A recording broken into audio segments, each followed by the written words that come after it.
Hello, everybody. We will give you 10 lectures to describe the modern history in China. That is from the year 1949 to nowadays 2016. We summarize, we give this modern history as a kind of description into 10 crises. It's a cyclical crisis.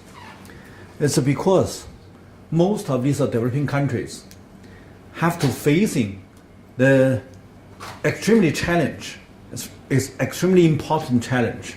That is how to implement the modernization by set up the industrialization.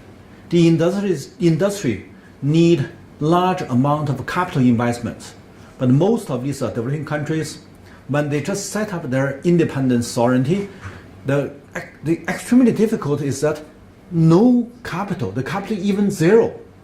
So how they choose the measures, the policies to do the capital accumulation or to absorb the foreign capital, whatever. Anyway, they need to have a kind of capital intensive construction for the industrialization. That is very difficult. So let's talk about China, and because that you have known China now is the top one industrialized country. This country now produce a lot of industrial products. Not only industrialization, but also that China in the 21st century, the first and 2 decades, has been the top one. I mean, if you calculate the total amount of the financial capital, China also be the top one country. So it means that not only the industry, but also the financial, both of these two capital. Industrial is a physical capital. Financial capital is a kind of intangible capital. But anyway, both of these capitals, China now not only to be the top one of the world, but also have met very serious challenge, that's new challenge of oversupply. I mean the overproduction in the physical capital and the oversupply of the financial capital. So the capacity, I mean the financial capital capacity or industrial financial capacity all are excess, surplus. So that is we need to make you know that how these 68 years or 67 years, how the China now became from capital shortage to the capital surplus. So that is the lecture series. This lecture series organized by our global university that is founded by many different countries' scholars. I am one of them. I hope that our founders can contribute their research outcomes to our global university to strengthen our base, to make these multiple research outcomes contribute to all the audience that who would like to know the new knowledge, to know the alternative knowledge, and not in this Cold War propaganda or ideology and whatever that is mainstream. So we are trying to give you more practical explanation and let you know what is a real experience and the real lessons. Okay, so let's start from the first lecture. We have a total 11 lectures, I mean, for this series. And the first one is a kind of summary. We are trying to give you a general introduction to the 10 cyclical economic crises of People's Republic of China from the year 1949 to 2016. Okay, let's start. Here with the part 1, I think that is extremely important because there is a kind of key mechanism, very important mechanism. What is that? Look at, if you do your comparative studies, you can find that most of these developing countries, even the poor country also want to set up the industries. But why that these countries did have some industry, but not industrialization? Industrialization means that you need to have a perfect structure of the industries, from the materials to the steel and the iron and then the processing and the machinery industries and the light industries and the chemical industries, whatever. You have a multiple structure industries, and then you can have a industrialization. If you only have a light industry or textile industry, or you only have some raw materials industries, it doesn't mean that you have set up industrialization.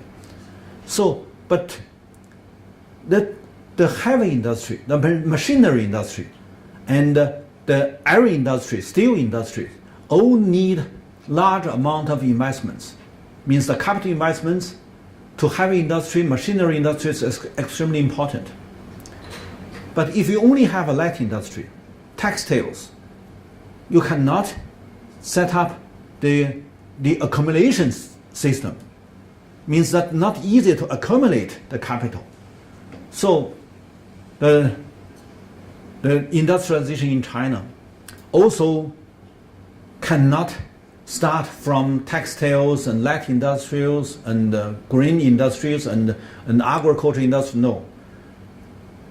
Originally, in the beginning of 1949, even earlier, in the 1940s, or even in the 1920s, we can see that several decades earlier, when Soviet Union, the Communist Party in Soviet Union, learned the Leninism and Stalinism, and then they believe this agriculture country.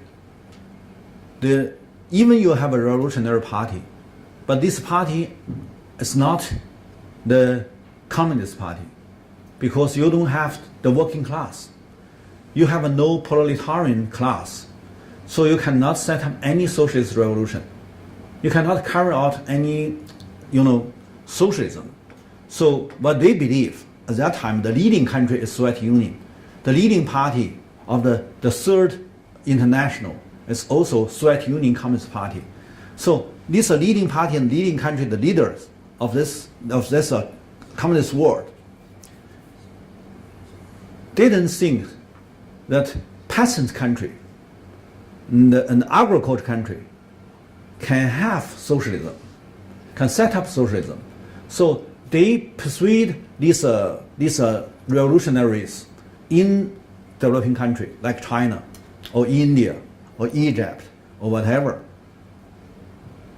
told them that you need first to build up the capitalism. It's a nationalist capitalism. Means that you need first, you cannot just jump from the agricultural society into socialist society. You need to step by step first go inside, going into the national capitalism. That is a private capitalism. And then in China, they gave this stage, Chinese Communist Party, in name this one as from 1940s, in name the nationalist capitalism as neo-democratic era. So it means that from 1949 they want to set up the neo-democratic system, combining the national capitalism. And then when they set up the industries, they may go into the socialism. That is a step by step, as also instructed by Soviet Union, by Communist Party in ZSSR. So this is very important concept. We first need to take this concept, and then my explanation will tell you that no one in developing world succeeded under such kind of concept, no matter who instruct the developing country, and no matter whatever ism you believe, no matter which party is the ruling party, no one can succeed by so-called national or private capitalism. So that is this page tells you that what changed. I said the geopolitics changed a lot by the Korean War, happened in 1950, caused by Korean War. And originally these Asia, especially East Asian, these areas, haven't been fixed by these big brothers, United States and USSR. So, but at that time, and China want to gain the full independence and negotiate with both sides, with Soviet Union. China want them to give back the northeast China and also the Lishun, that is a navy base, and Dalian, that is at that time controlled by Soviet Union, and the railway also controlled by Soviet Union, and several places that is a special area and much impact by Soviet Union. It means that even in the 49, when the mainland China has been unified by Communist Party, but Northeast still be a kind of control by Soviet Union. So that negotiate between these two countries. And then also China need to negotiate with Western countries, led by US. Can China set up the formal diplomatic relation with Western countries? That is also need to have a very complicated negotiation with West. So with a socialist ally and also with a so-called liberalism ally, China all need to have a very difficult negotiations. And it's just at that time, the Korean War taking place. And then China joined the Korean War. And the Korean War happened in June 1950. China participated in October 20th. So that's 4 months later, China joined the Korean War. And then caused by this regional war. It's also because of the structure of the geopolitics has been reformed. And the American invest in Japan. You know that after the Second War, Japan has been whole destroyed. There's no industries. And then American from 1950 rearmed Japan. Invest in Japan is $15.4 billion. And Soviet Union started to invest into China, mainly at the northeast. Total amount is 5.4 trillion, means 1/3 of the total amount in Japan. So Japan re-industried more faster than China because Japan got the foreign investments 3 times than China got. And then both United States and Soviet Union all transfer these machinery industries because that's near to the Korean War, the battlefield, and then can supply these tank and the track and whatever these facilities. So caused by that, not by new democratic system or by private capital system, but by regional war. And American rearmed Japan, Soviet Union rearmed China, means that they all invest into the heavy industries, military industries. And then heavy industry, military industry means that they need more capital investments. So it's made Japan follow this trends. It's heavy industry, machinery industry, and military industries, and then Japan is more easier to be a kind of military country. Even now it's controlled by United States. Japan cannot be very formally to regenerate its military power, but indeed all of the base has been set up. And China in northeast China and some part of the China at coastal area also have some heavy industry, the military industry, the machinery industries, and then that is also the base for the whole industrialization. But one thing is also important when we talk about such kind of background. The heavy industry need more investments, capital investments. And then the capital investments means that they don't need so many labor. So the more capital invest, the less labor they use. So that is China is a big labor first country. When they first set up the heavy industry, means that followed this industrial first step, they need to continue to give more capital investments, but less labor investments. So it's not applied to China, such kind of very big labor source country, but very little capital.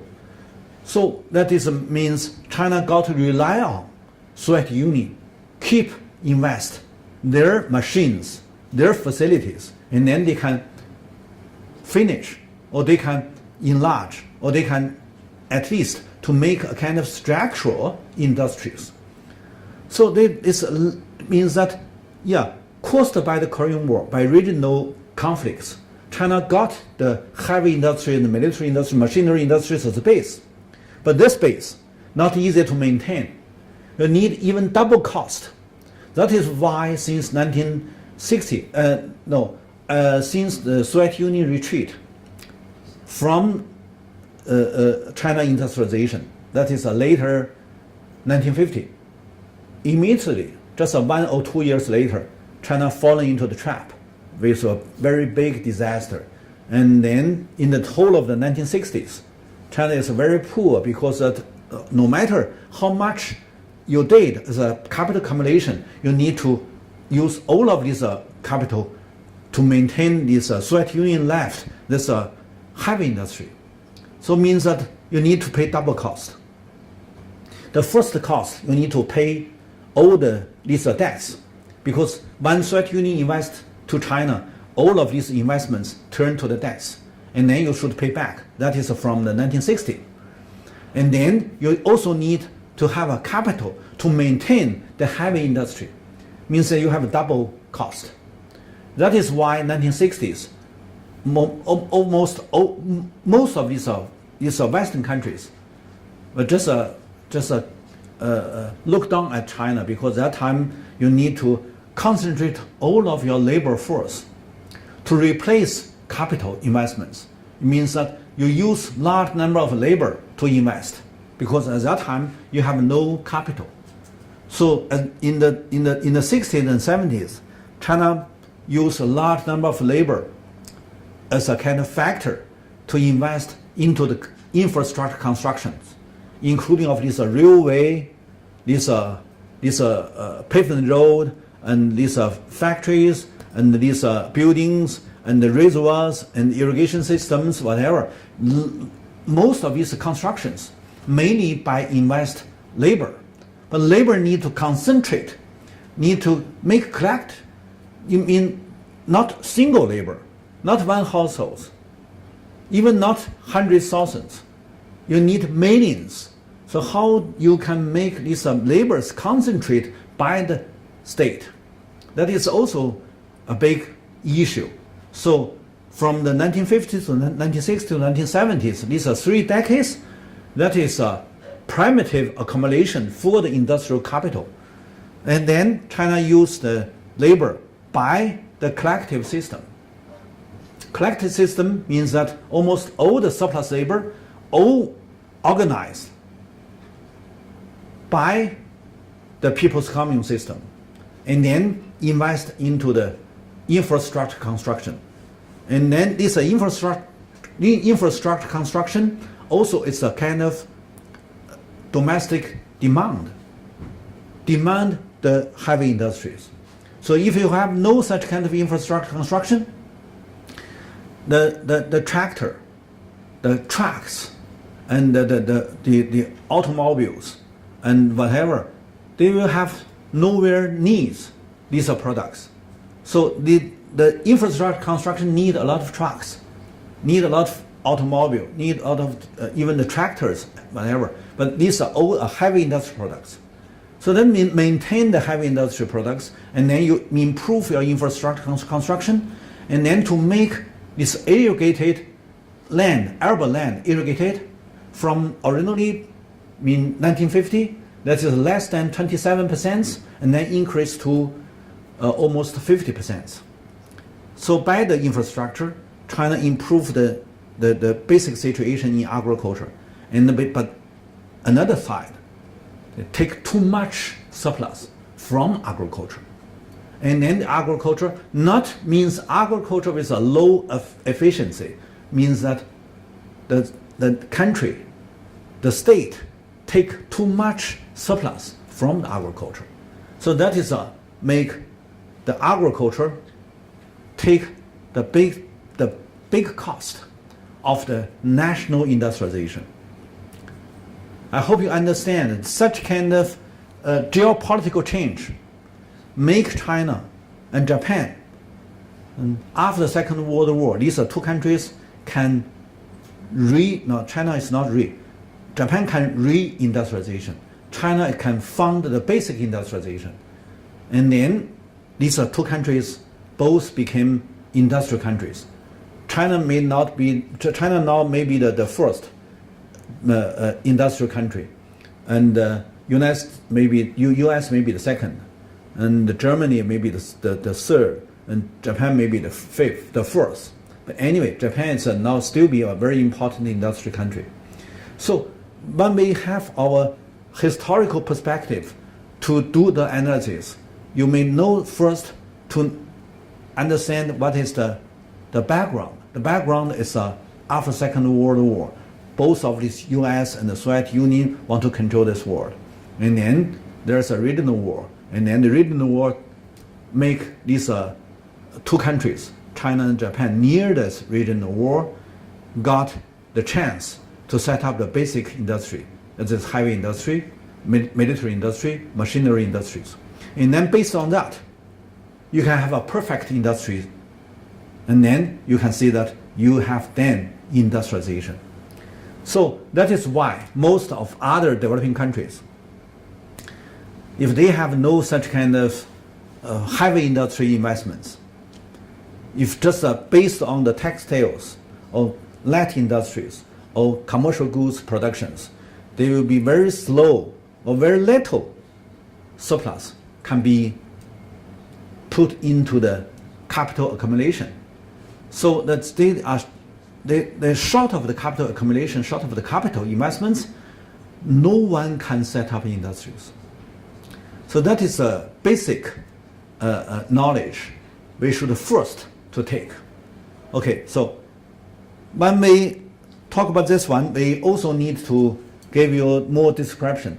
After Second World War, because this war divided two allies, and then United States invest as a kind of swallow, two wings, invest in Japan, that is in Asia, and then also invest in West Europe to join the competition with the Soviet Union-led East European countries. So and the Soviet Union invest into China and also invest into East European countries, means a socialist ally. So also Soviet Union also like a kind of big bird, big swallow, and have two wings for investments. So we said after Second World War, caused by the geopolitics change, and both US and the Soviet Union all have such kind of 验证, how to say, it's a swallow or two wings strategy to transfer out their capitals to invest into these countries, and then to make the world parted as a two competition. One is China-Japan competition, another the East Asia area, and then it's a European, that is the East and West European. They join the competition. That is also the Cold War competition.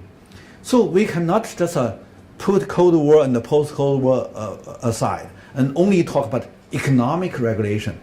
That is maybe mainstream would like to just forget everything and only talk about economic regulation. But for our common people, we need to have a whole picture to know that, okay, there's not only economic affairs, but also political affairs and social affairs and environmental affairs and so many different things put together. You can have a comprehensive ideas, comprehensive knowledge to understand what is real happened in these areas. And the second one I also need to emphasize. China set up this republic country. It's caused by or implemented by peasants' war. That is land revolutionary war. Land revolution not only carried out by Communist Party, but also carried out by KMD. The KMD initiated the first land revolution. And then second, led by Mao Zedong. And then third one is that the fighting for found this new China.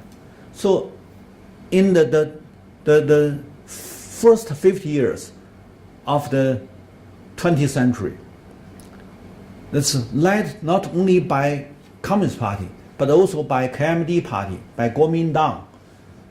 All want to carry out land reform, land revolution. As if you do some study in the history, you may know that thousands of years, almost every emperor needs to carry out equal distributed land to every household in the countryside. That is not by ideology. This ideology, these isms from Eurocentric philosophy system. But they never know that in the Oriental country, especially in China, China is a thousands years agricultural history. And during this thousands years history, almost every new dynasty, they need to have a kind of land reform. And then this land reform, if they can succeed to redistribute the land to every household in the countryside, and then this dynasty can be keep going for can be for 200 years. Means that based on equal distribution of the urban land, you can have stability for this dynasty, for this country. So land reform, you cannot name socialism, communism, whatever ism. It's also not capitalism. It's a kind of history. It's a historical institution in a peasant country, because peasant population in China is the biggest in the world. If you do some historical studies to compare, you may find that ancient India, or ancient Mayan, ancient Maya, ancient Aztec, or Inca, or some other ancient kingdom, you can find that they all have a similar system to equal redistribute equally to every household the land and other properties for stabilize this clan or this country or this kingdom, whatever you name such kind of ruling. But anyway, when they want to stay together in the agricultural production, they need to make every people have a land. If just a small people have a land, large number of people have no land, they cannot have a stability. And then this clan or this tribe or this country will be bankrupted. So that the stress the private ownership, few people control. That is come from Greece, from Rome, because these are Greece and Rome originally a slavery system. Less than 10% of the people, they are slavery owners. They enjoy whatever this concept. It's a Eurocentric concept. But other slaves, this large number of the areas, and 90% of people, they are slaves. They have no properties. Whatever they have belong to these city citizens. These citizens, they are the masters. So this one, 1,000 years, keep going, and then to be the Eurocentric systems, and then to make you believe. But in China, you need to have a kind of basic knowledge. Historically, the system is equal distributed land for every household, and then to maintain the people's livelihoods, maintain the country's stability. But such kind of system, small household farming system, cannot concentrate the surplus.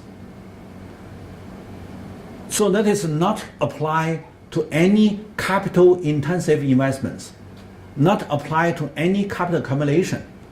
Because when this industrial capital want to take more surplus, they need to facing scattered millions small households agriculture. So one by one to take surplus, that will be big institutional cost. We said it's transition cost.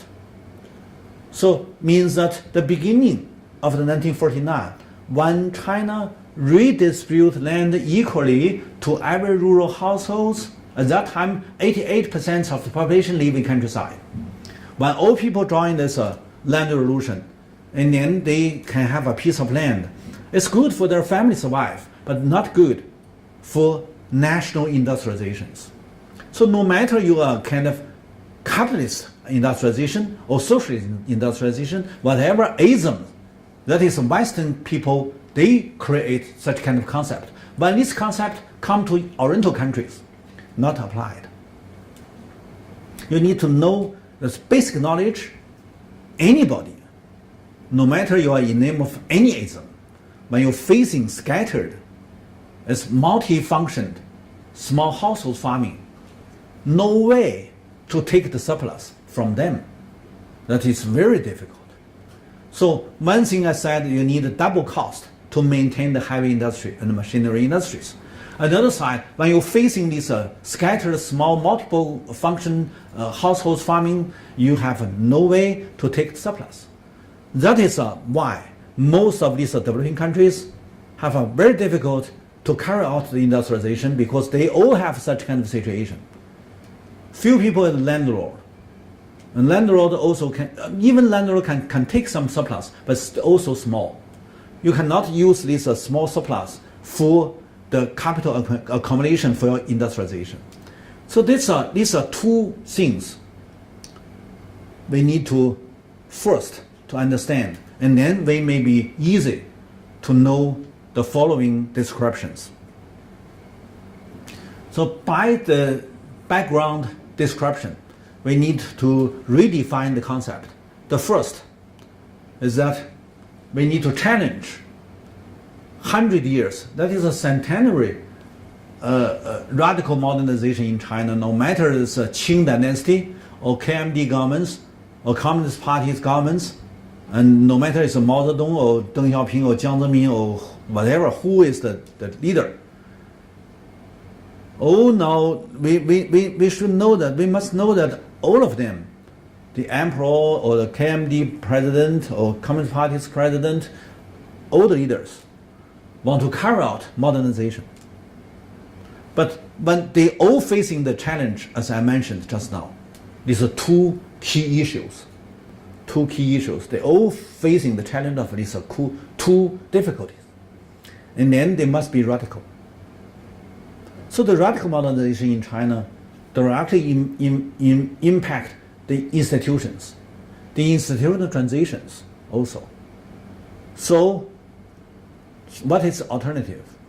The alternative studies, if you are a scholar, alternative scholar, you need to carry out your study, special focus on such kind of radical modernization.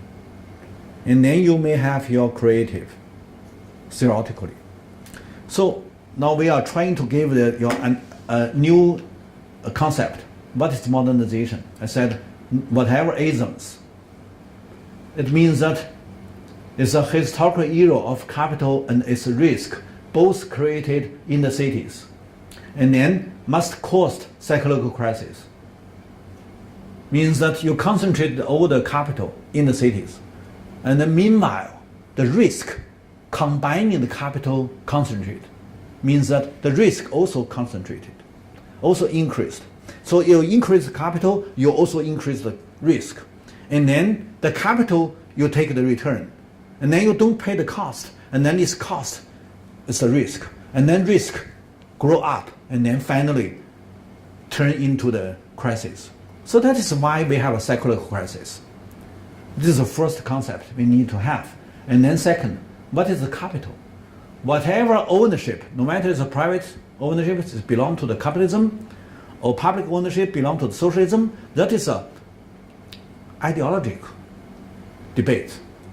If you put ideological debates aside, and then just think what is the core essential of this capital, you may know that the capital is the object of few interest group in engendering human alienation, which make money the regnant power for capitalizing human resources. Means that is a capital is a kind of alienation. Alienation means that they independent from human resources and from natural resources, and then turn back to take all of the surplus from human resources and natural resources and capitalize the human resources and the natural resources. That is a so-called capital. So no matter it's belong to the state or belong to the private, the same. Even belong to state also need to capitalization, to capitalize these resources and then to take the return. So that is in any country, that is the same phenomenon. And then let's look at the governments. Governments also a kind of alienation. There's a few politicians as a group, they enforce human and under their control. So that is a kind of alienation. And then they mix in institutional regime, become regnant power without justice or fairness. So no matter whatever nations, whatever regime, the governments need to rule the public. That is very clear. So means that any country, if you are just a common people, you're just a kind of citizen, you don't need to think of this governments as that stand on your side. The governments still be a kind of object. It's a alienation out of your human resources, your human societies. So we should know that no matter whatever you do as an institutional transition, you cannot make any governments to be a fairness, to be the justice. So the governments need to be observed, to be monitored by people. And then people need to organize themselves as a social organization and then to give the critiques to any injustice and unfairness. Here, what is institutional transition? When we talk about the governments, talk about the capital, we may know that whatever institutional transition is applied some interest group. Some interest group, that's the main interest group, with their government delegates, and then transfer out the cost for more gains by their regnant power. So the more they have from the institutional change, institutional transition, and then the more they give good comments, the positive comments to such kind of transition. If the less, they will dislike such kind of transition. So it means, but it also means the more they gain, the more cost they transfer out, not only to the low class, to the marginalized population, but also transfer out to these transfer to the natural resources. That is why there is so many environmental disasters and many resources disasters. That's because of too much cost transfer out by so-called institutional transitions. So remember, institutional transition always be taken by the main interest group, not by the mass, not by this marginalized population. Also cannot be raised up by natural resources because they are silenced, they don't have the sound. So such kind of concept, we need to refresh our source, because most of these source come from education. Education is combining to the Cold War ideology. So we need to reform ourselves. We need to reset up the concept. We should redefine the concept, and then we may have our view to do our analysis about this world. Here is very popular regulation to show that in the United States, also in China, both have the fluctuation, that is a cyclical crisis happen. But different era. In the United States, that's the worst fluctuation in the US caused by the World War I, World War II. But in China, mainly by Cold War and the post-Cold War. So that when we have our analysis only by different social science, we may have a lot of bias, because these are social science also a kind of tool of Cold War ideology or post-Cold War ideology. So by such kind of studies, you may have no knowledge about the same. These are here is the same fluctuation and cyclical crisis, and they also. So we need to have a very critical arguments. The economic crisis is a universal common regulation. So let's turn to the analysis of this time crisis.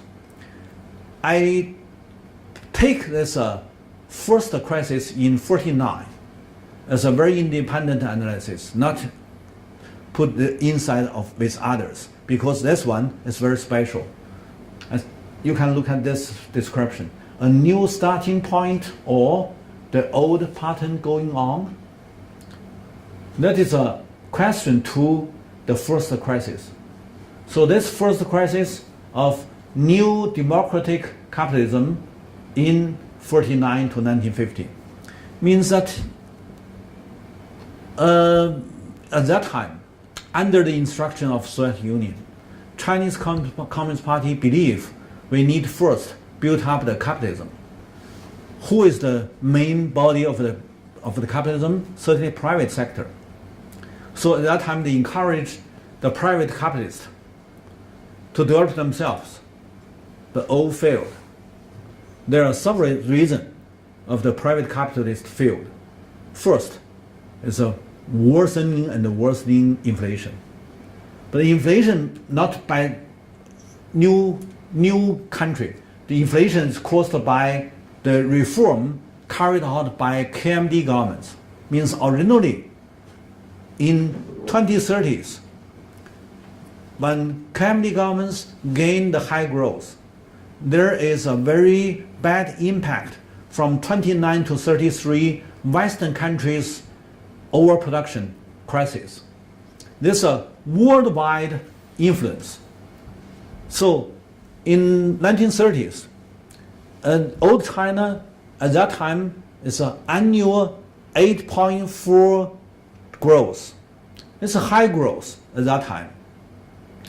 But when Western countries have the big crisis and then fall into the depression, and the gold and the silver price changed. And originally, China used the silver as the money, as the currency. But when this silver supply shortage from Western countries, China have no silver mine. China is not a silver production country. Silver mainly in American continent. So these are like Mexico, US, and these countries. They have signed the commitment with China, gave the stable price of the silver supply. But when they have the crisis, they deny to carry out.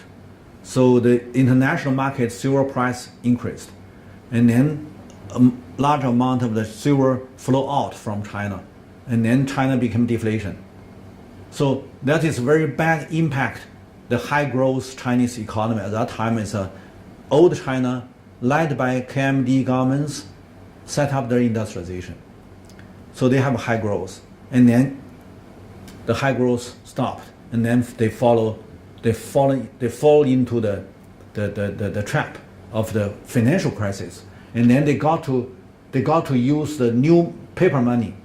That is sovereignty credit.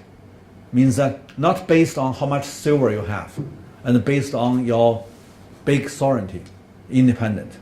So that is a so-called 法币.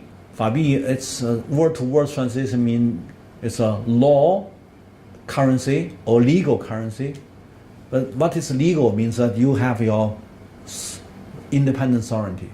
And then you issue the paper money. This paper money, the credit, empowered by your government. So these are money. Originally, it's a small money. It's just a 20 they used. And then just caused by Japanese attack China from the year 37. And then the war need more hard currency to pay for the weapon. So at that time, China import weapon from Germany, from United States, and the United States also export weapon to Japan. So they all need hard currency. If you have no hard currency, you need to pay by gold and silver. So that is means the money, the paper currency devalued. So and then they issued million. This one bill is 1 million. This large one is 5 million. Means that big inflation happened, caused by the Japanese attack China. That is a war. And then until here, you can see that it's a 6 billion. 6 billion, one bill. And then here they wrote can convert to 10,000 golden dollar bill.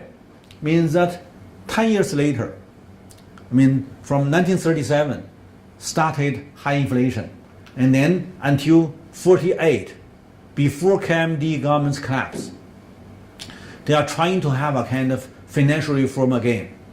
They borrowed American dollar because American in the late 1944, American guarantee the American bill, the dollar, can maintain the same convert rate with the gold. So at that time, dollar is a kind of gold bill. And then the Chinese KMD governments borrowed American dollar as the base to issue the same, as the exchange rate is fixed. And then convertible rate is fixed. And then they issue the same amount of the paper currency. But this paper currency cannot maintain the value, and then large decreased, and then high inflation. So from the 48 to 49, the financial system collapsed, and then they have no fiscal system, and then nobody can give the money to the military force. And then at that time, 80% or more than 80% of the government's expense invest into the military, into the war.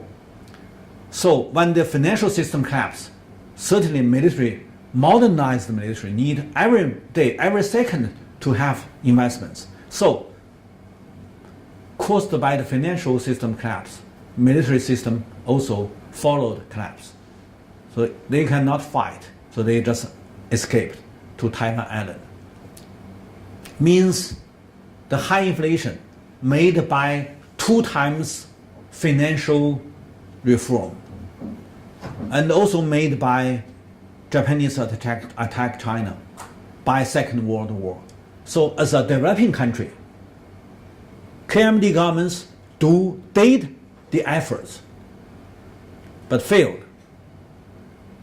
If you just apply to these ideological studies, you may think that, okay, one is bad, one is good. But for our analysis, my team, we never gave the comments of bad or good. We just say that what happened. We just say that this one, in 1920 to 1940s, did their efforts, but failed. And failed not only by the war, but also by their reform. This reform, joined by United States, means that they do invite these American scholars and American government officials to come to China to help them to make design, how to implement the financial reform. But in that time, from 20s to 40s, these are 3 decades, all reform failed. No one succeeded. So that is why they left a very severe inflation to 1949 New China founded. And under the very bad inflation, no any investors can win the fighting, can win the competition in business.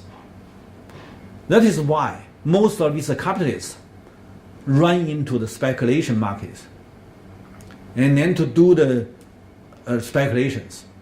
No one wants to be settled and then to do the physical production.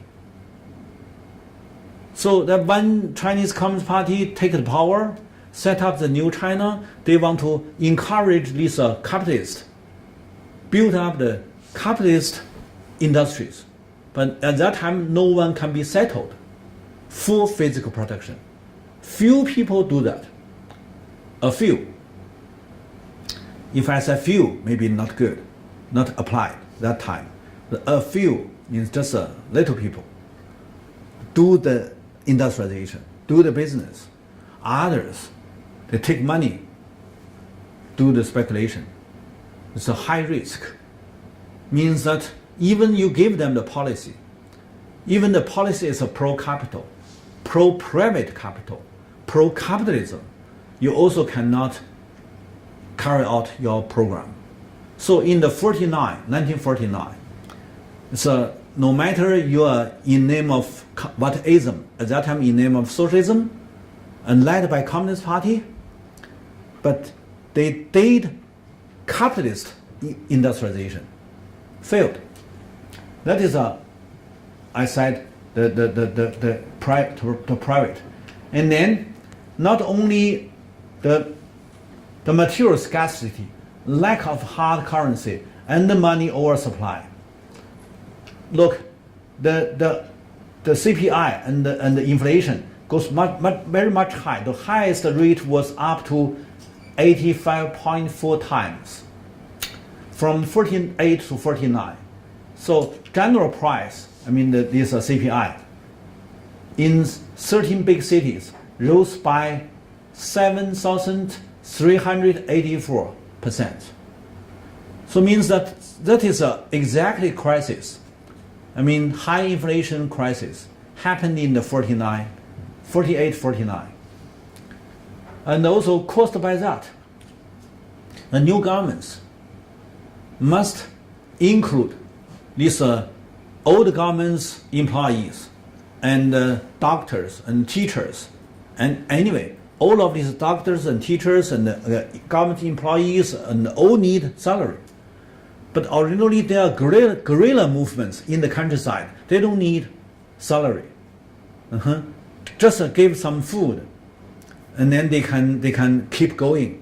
But when they entered and they occupied these big cities, the city need the management. The management is governments, and the governments need expense, need a budget. So the budget, look at the budget. The revenue was about 1/3 of expenditures is deficit. Well, no, revenue just 1/3 of the expenditure means that more than two-thirds are deficit. Just 1/3 can be taken by revenue. So means that at that time, the physical system also very big disaster, also the crisis. So financial, that is a high inflation. And the physical system, same. So means that the Communist Party set up the governments, but they're facing the challenge as the old governments. So can they go along as capitalism? That is the question. Going where? Going to the socialism? No way. Because you don't have the working class. At that time, the workers, even small peddler, or even the blacksmiths or carpenter, they all can calculate into the workers class. The whole of them is less than 5%. So you cannot set up any socialist revolution because you have no working class. So socialism, in the beginning of this new China founded, is not applied. No precondition. And go back to the capitalism, like KMD governments, yes, it's the way, but failed, because that these capitalists cannot do business, especially cannot invest into the physical production. So, how can solve the problem? By whom? I said, by peasant. You cannot imagine. It's a big crisis, high inflation. How the inflation can be solved by the peasants? Look, here. The land revolution make all of this, the peasants' population 88%. And means that it's almost 90% of population mobilized to join the land reform because they all need land. Some rich peasants lose land. Some poor peasants take land. So, but anyway, no matter you lose or you take, you all need to join because you need, if you have to lose, you want let to lose. If you want to take, you want more take, yes? So they all mobilized to join the land reform. So it means that almost the whole people, including the women. So I said there's a very big success in China, more than other countries, is that the female fully liberalism. So in China, from that time, from 1949, 1950, by land revolution, from that time, no women, when they married, change their family name. But in Hong Kong or in other countries, even in these advanced countries, they all need to change their name, to give name by their husband. Even they divorced, they still have the husband name. It's fair or not fair? You can do your judgment. But in China, from that time, the whole women liberalized, independent. They have their own name, never change. And even in that time, they want the children give name by wife, not by husband. So we have so many young people in name of the wife, not in name of husband family. So that is big change. And then when they did have their small properties, that they have a very big efforts, want to create the money and then to buy new land. Because in that time, even in the second land revolution, in Jinggangshan mountain area, Mao very clear to announce, free buy and sell your land. That is in Jinggangshan mountain, when they have such kind of Hunan and Jiangxi, this land revolution, they said, when we distribute land, no change. You have a new family members, okay, we don't redistribute. If you aging people gone, we also not take land back. So you free buy and sell. It's a free market. So it's, at that time when Mao led the second land revolution, they believe the market, free market, is a good system. And then when they have a 1950 finish this land reform, they also believe that, okay, free market. And because in the cities, they also believe free market. You can buy and sell, you can do your business, and then you can invest into the industries and the physical productions. Whatever you can do, that is capitalism. They believe capitalism. But this one, if the peasants want to take more money to buy land, means that, okay, this new governments issue these paper currencies, large amount taken by peasants, more than 70% taken by the peasants when they just take the land. They want to buy new land. So they think, okay, I sell more. So that is the first year of 1950s. The government's easier to take more agricultural surplus because the peasants all want to sell the agricultural products and then to have money back for the accumulation. And then maybe several years later they can buy land.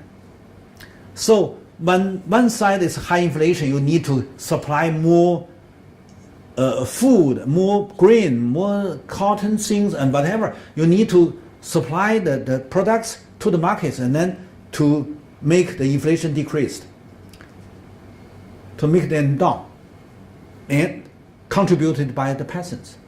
And then when you issued more paper money, the currencies, and then to strong this inflation, no one can solve the problem. But peasants need these currencies, so they take the currencies to the countryside. It's good for the governments because governments can issue more paper currencies, and they pay taken by the peasants. So the inflation decrease, not by so-called macro measures, but by peasants. So means the land revolution revenue is much bigger than the old capitalist crisis, and also bigger than the new capitalist crisis.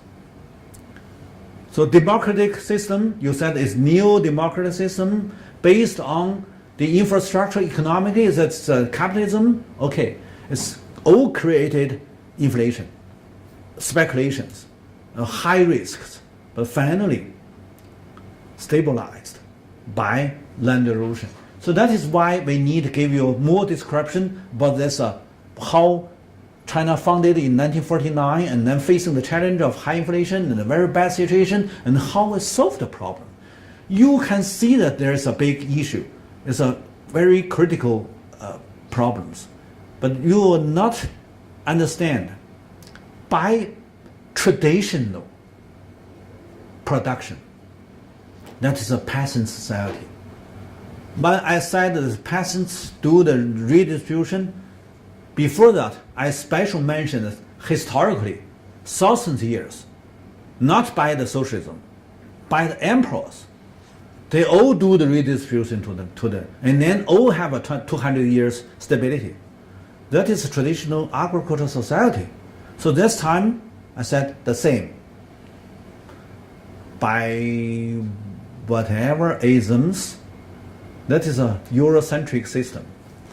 If you just go back to Oriental society, to Oriental culture, you also can have your analysis. You also can have your explanations to understand that it's a traditional system, traditional culture, saved this big crisis. And this big crisis created by modernization.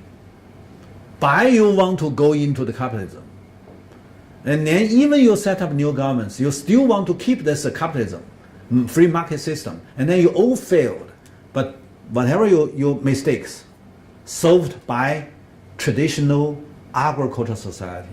When you make the peasants go back to traditional, small, scattered, multifunctional farming system. So my conclusion is very clear. Traditional.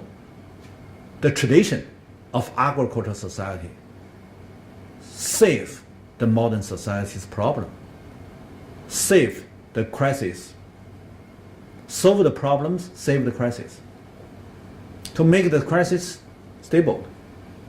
That is why I need to take this one independently to give you analysis. So I hope the audience remember or take my explanation to think about. You don't need to be so radical. You need to maintain your basic culture in your traditions, not break them out, not throw them out. Look, when China finished this, the first crisis, and China entered the industrialization since the 1950s. I said the 1950s because of Korean War, Soviet Union invested in China for heavy industry and the machinery industries, mainly for military construction. Okay, and how they solved the capital shortage? By concentrated labor. Here is the old China's accumulation for the capital for the industrialization. It's a landlord, it's the servant, and for the calculations help to the landlord, and then these kulak and the middle farm and the poor farm, and they all contribute to the surplus because the landlord takes surplus free. You sign the commitment, how much percent you need to give to the landlord, and then you plant your land, you do agriculture, and then the end of the year, you need to transfer all the surplus to the landlord, free. So landlord don't pay. They also don't pay your transportation. You need to give the landlord by yourself. So landlord is a free, not only the real cost, but also institutional cost. And then landlord can concentrate the surplus. So landlord to be the supplier, scaling supplier. And then the landlord set up their workshops in the town or in the cities.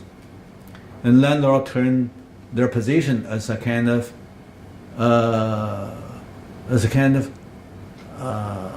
half landlord, half capitalist, because they own a lot of workshops.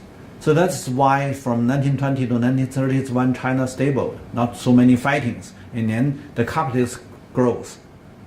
Industrials and commerce grows very fast in 20s and 30s. I just mentioned annually 8.4% high growth. Similar as nowadays India, they also can gain 7% GDP growth annually. If just a stable, no border fighting, no conflicts, the people do some business and then they can have a somehow high growth. In the 1920s, 1930s, the same. So that's blocked by global crisis, not only by the local conflicts. But in New China, led by Communist Party, also caused by the land reform, the people has been fully mobilized. And then they can join the cooperatives and join the collectives and then join the people's commune. So easier to organize this labor, also free. Remember, the landlord can free have the agricultural surplus, but New China can free have the labor. It's easy to understand because I'm personally practiced. In the year 1968, I was educated youth from Beijing sent to the Shanxi mountain area to be a rural labor in agriculture. At that time, I was entitled as educated youth. And I was 17 years old, sent to countryside. My youngest brother is at that time only 15 years old, sent to countryside. We all the labor, we concentrated by the brigade, by people's coming, and then to invest into the irrigation system, or to build up the dam, or to build up the system, whatever. So it means it's free, and because it's just you just gave the food, and we will be very glad to work in the construction field because you give me at least give me food. So that governments just take the surplus from agriculture and then concentrate the surplus and then distribute the food to every construction field, and then labor would like to join these constructions. And because more easier to mobilize labor because labor has been fully organized by people's commune. That is, I said, when you have no capital, you only can use labor, but labor need organization. So if you have no such kind of organization, renewal, you only make these peasants' households scattered, it will be very difficult to build up any infrastructure construction program. So that is why I also need to mention how China recovered from this crisis. When the foreign capital retreat, any developing country, remember, we have done a lot of studies. Any developing country, if the foreign capital retreat, immediately fall into the trap. That is a crisis. No matter whatever isms you believe, no matter whoever can be the leader, you cannot solve the problem because no capital means no industries. No capital means no industries. No industries means no cash job. No cash job means large number of the unemployment. And then unemployment means that social conflicts. So you have a good will, you have a good thought, you have a good idea, you have a lot of ideology, you have propagandas, no use. Because crisis. So that is in Latin American countries, in South Asian countries, in the African countries, whatever you have, you believe. But if you cannot solve the problem like this one, when the capital retreat, when it's no capital, what you can do? You can do nothing. Because you have entered this special historical era that is industrialization, like China. From 1950, China entered industrialization. Need more capital intensive investments. But when your investors gone, they don't want to invest because you don't want to follow him. And then what happened? You facing the challenge, not them. You fall in the trap, not them. So that is the big trouble. So China solved the trouble by collect most of this labor force to replace the zero capital because capital retreat. And then China maintained the industrialization. That is almost 3 decades. So these 3 decades, almost all Chinese were heroes because they contribute a lot and then they take back almost nothing. By these 3 decades contribution, even free contribution by all of these laborers, China built up a big industry capital. Industrial capital now need to belong to whole people, not belong to small group. That is a fairness because they paid. Now there's some small group as an interest group want to take. It's not justice. Okay, that is why I first gave the concept to make you understand what is a so-called institutional transition, what's the government, what's the capital, what's modernization. These are concepts you need to redefine, and then you can understand what is the procedure. Okay, here when we talk about this from 1950s, China started the industrialization, and 4 times by foreign aid. Foreign aid means foreign investments. The first time is I mentioned at the first page, 5.4 billion from Soviet Union, and then need to pay back from 1960s.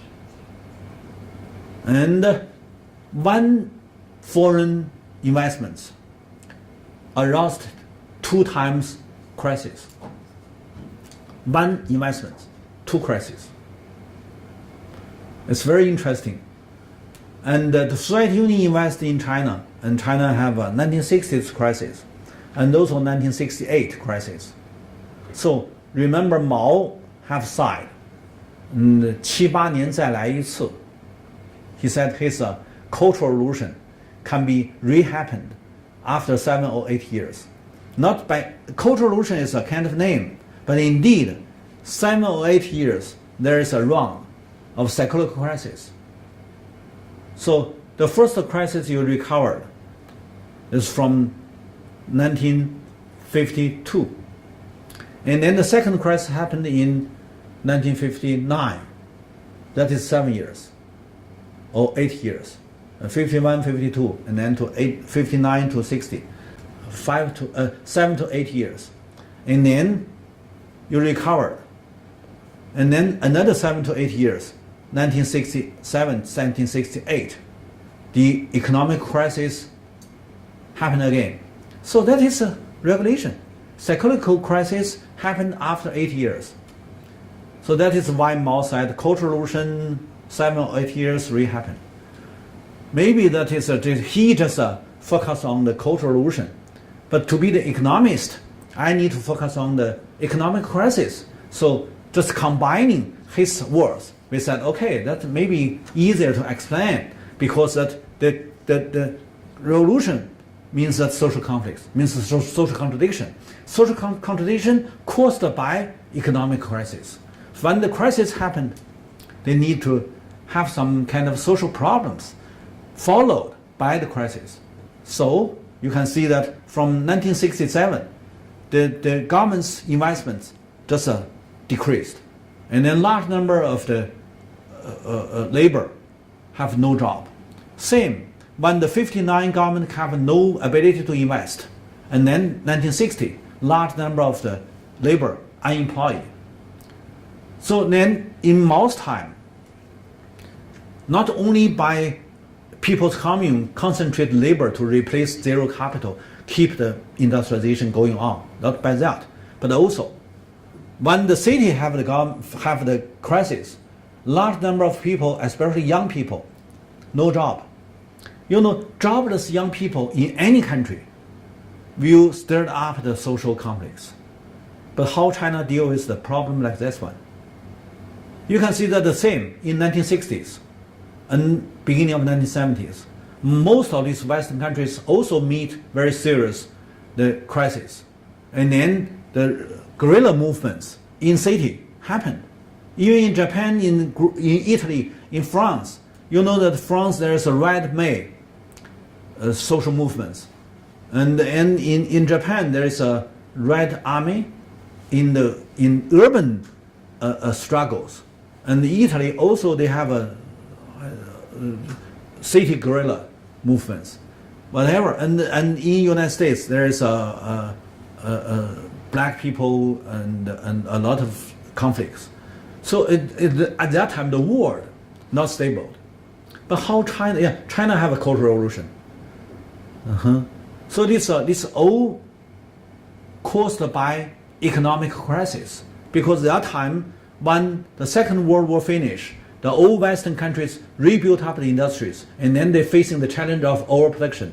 Overproduction turned to the social conflicts in the late 1960s, early 1970s, and then enforced them to transfer out these labor-intensive industries to developing countries. That solved the problem of their own in the Western countries. The same in 1960s, China facing the challenge of the economic crisis. 1960, Mao just mobilized these unemployed youth from city to the countryside, absorbed by People's Commune, by collective system.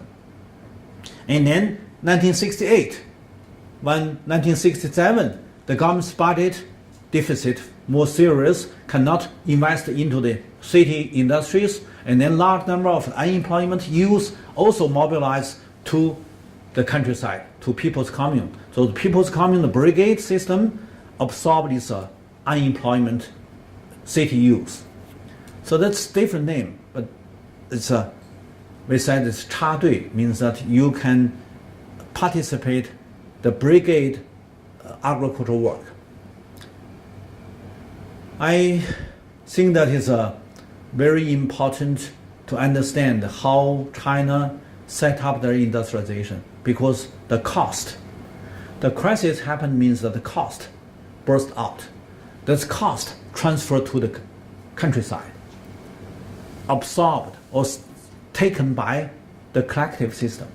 So the collective system make the peasants very poor, not because of the agriculture, it's because of the collective system as the base for the industrial crisis soft landing, for the urban crisis soft landing in rural. So that is very important to understand what happened in China for the industrialization. Okay, I will try to accelerate my speak and then to give you a break. Here, from the 1971, Mao Zedong and Zhou Enlai joined together to make President Nixon come to China to rebuild up the formal diplomatic relation with China. Before that, Nixon said that gave a big gift to Mao. That is break the bloc. I mean, originally American lead all the Western countries block China. That is from 1950. And then from 1960, Soviet Union lead these East European countries block China. So China is independent, delinking. No one can send the capital or facilities to China. So it's fully independent. And but it's just 10 years, okay, until the 1971. So before Nixon come to China, he said, okay, we release control. And then most of these Western countries at that time just want to transfer out their labor-intensive industries at that time because of the overproduction. So that is the first they transfer these industries to small country like Hong Kong or like Chinese Taiwan or South Korea or Singapore. There are so-called 4 small dragons. These all are so-called Confucian culture area. And so they have a lot of similar culture. So, but it's too small. So very easy, just 10 years, the labor price goes high and the resources price goes high, and then these industries cannot stay in these small areas, small countries. So they need to move. That is why from 1980s, Deng said openness. What is openness? You just applied such kind of trends. That is economic regulation. No matter you give the comments good or not, that is just regulation. So, and then also there's another 4 small tigers like Thailand, Philippines, Malaysia, and Indonesia all have such kind of transfer these industries from Western countries, and then solve the problem Western countries overproduction, the crisis, and then also strengthen their industries in these small countries. That is light industries. That is textile industries. That is commercial production industries. So they don't have steel industries, iron industries, machinery industries, heavy industries. They have no such kind of perfect structure. They have no structural industries. So more easier to be attacked by the followed crisis. That is another thing. But let's go back to China. From the beginning of the 70s, China started to have the foreign capital give China the machines, the technicals, the system machines, and then to reform these heavy industries, machinery industries originally invested from Russia. Russia is too much heavy. So China want to be light. So they need light industries, textile industries, chemical industries, whatever.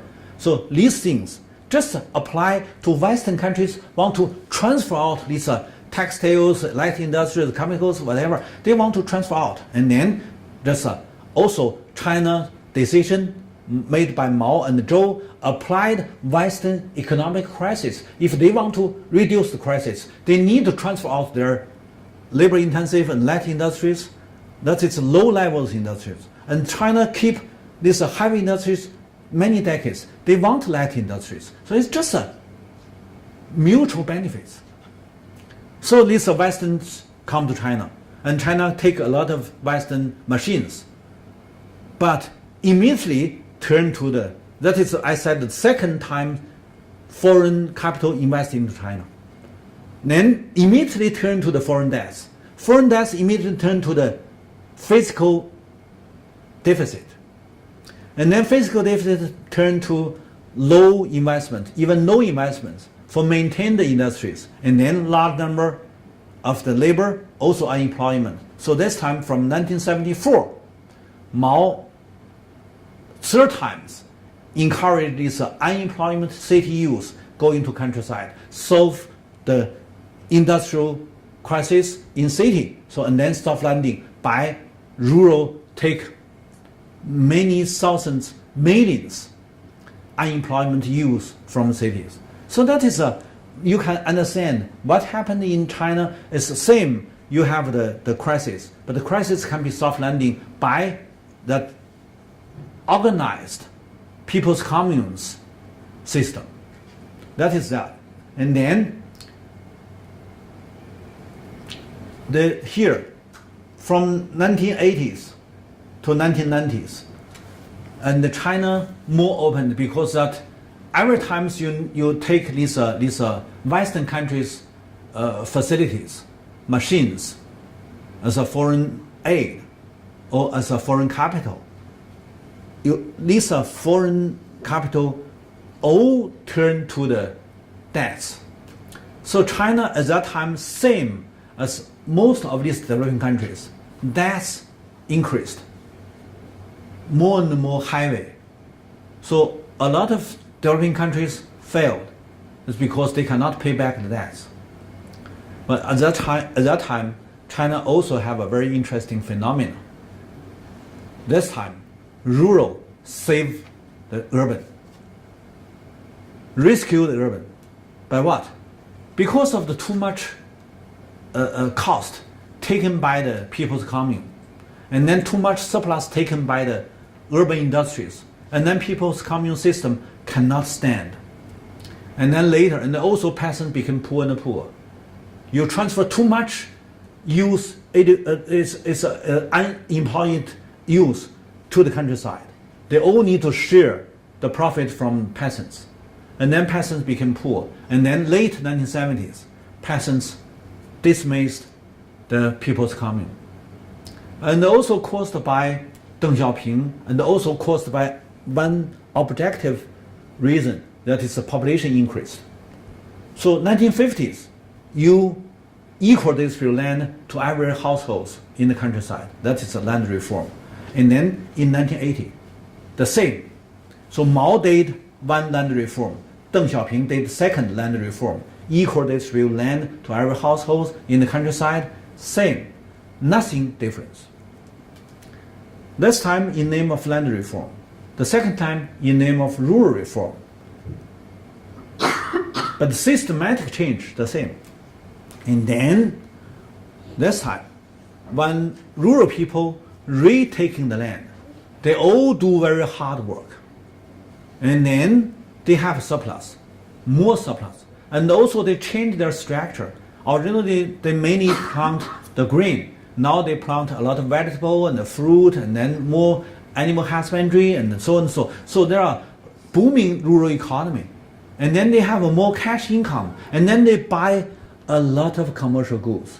That is to solve the problem of the crisis. So the late 1970s, early 1980s, you have a very severe crisis. And then solved also by peasants. Peasants at that time, 85% of the population. If every people want to buy some commercial goods, certainly that is a local demand. So domestic demand solve your crisis by the 1980s. But the problem is that they want to buy too much. And then the inflation really happened. Originally in 1970s, no inflation. But from the beginning of the 1980s, because peasants, it's a big population, they want to buy too much commercial goods, okay, inflation. A little bit increased annually. And then, big increase in the mid-1980s. So inflation crisis happened again. And also the local people want to buy a lot of commercial goods, so the governments can issue more paper currencies. So the same situation happened when you take the measure to redistribute land to every household, to rural people. So the traditional peasant system, second times, rescue the industrial crisis in urban area. And another phenomenon also very important. You may know that large number of the rural labor released themselves, liberalized themselves, and then they started to set up the rural industries. Many workshops built up in the village. The total, finally, 10 years later, you can see that you cannot very exact to calculate, but we said 20 million or 27 millions rural workshops and the small factories, the small business, total amount is 27 million. So all of these 27 million small business or mid-sized factories all absorb these surplus labors. Means surplus labor in the countryside, not solved by the governments, not solved by the urban industries, but by rural industrialization, by rural people themselves. And they built up their workshop, their factory in countryside. It's very low cost because they occupy land, no pay, free. So the land is if you are in urban, you want to build up the factory, you need first pay 1/3 of the total cost to buy land. But you've built in your own village, no pay, free, if in name of collective ownership. Because the returns come back equal distributed to every rural people. So they would like to give you land if you can set up the factory. And then the labor, okay, they can have a labor credit. They don't need to you pay cash because at the end of the year, they have the annual distribution from the collective. How many labor credit they have. So they can go to the workshop to do the industry work. Industrial work is doubled, even several times bigger income than the peasants. But the peasants only need a peasant's income. So it means a large of labor surplus taken by the factory. So labor also next to be the free, but not free. You pay them the labor credit. But it means that you don't need to pay man's salary. You pay annually. And also buy some agricultural products. You don't need to pay the cash. At that time, cash is shortage. Capital is still be shortage. So how the rural people solve the problem? By rural method. By rural people's measures. And, okay, they have no capital. They changed by their fresh agricultural products. And send these fresh products to the factory, and then they can have some machines back. And they can have some facilities back. And then they use these machines, even it's an old fashion, but it still can used, still can work. So the rural industrialization, just 10 years, grew up. So the total, the industrial GDP, half contributed by rural industries. Just 10 years later. So you cannot see any phenomena. They not only finish the capital accumulation, it's a primitive accumulation of the industrial capital in countryside. Very short, 10 years.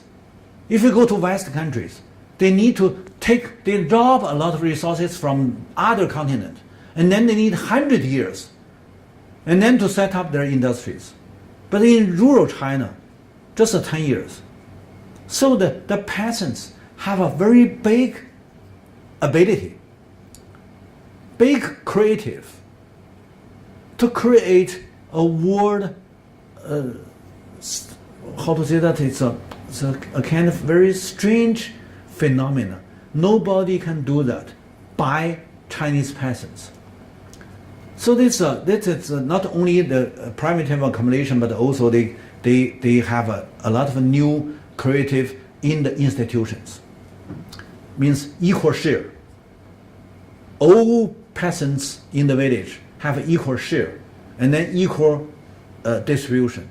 That is created by rural people, and that is socialism. You can go back to 2,000 years, come to the Confucian. Confucian 2,000 years ago has told you, you need to have an equal distribution. So it's described by Western scholars. They always think that it's the Western thought. But in China, we have said, okay, not from Marx, it's from Confucian.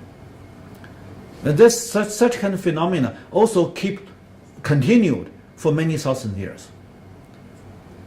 So when we talk about this, I said, okay, in the 1980s, crisis increased. Also, the new growth also increased. That is mainly created by mass, by people, not by some single politician or by some people too much advice and have a long version and so on. Yeah, maybe, but mainly contribute by mass, by people. So that is in 1980s. But it's also the problem. Nowadays, even in China or overseas, few scholars and politicians, when they talk about China reform, few people talk about 1980s. Few people talk about people's created a lot of big success. They much emphasize 1990s because 1990s, China accessed WTO, accessed globalization. They merged to globalization until the 2001 China accessed WTO. So the 1990s, China accelerated globalization and then created another kinds of the crisis. So when we talk about 1980s, we may know that there is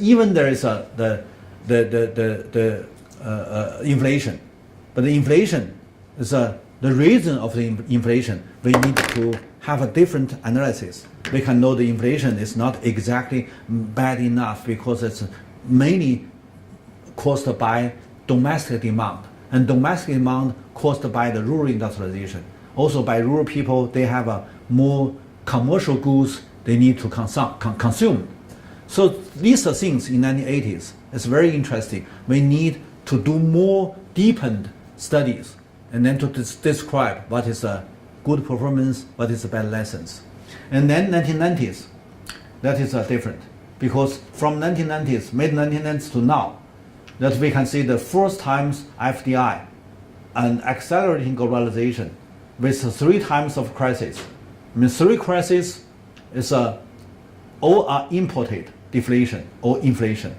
Then in 1998, the deflation turned into the overproduction, and imported inflation in 2008. That's 10 years later, deflation turned to the inflation, and the overproduction turned to the high growth. But finally, the imported financial crisis turned into the second overproduction in 2015. That is nowadays. And also to make China to have a kind of financialization, to accelerate originally these 5 decades to accelerate the industrialization, and then these 2 decades to accelerate the financialization. And that is why I said the first page, China now became the top 1 country with largest industrial capacity and largest financial capital. Okay, let's have a break.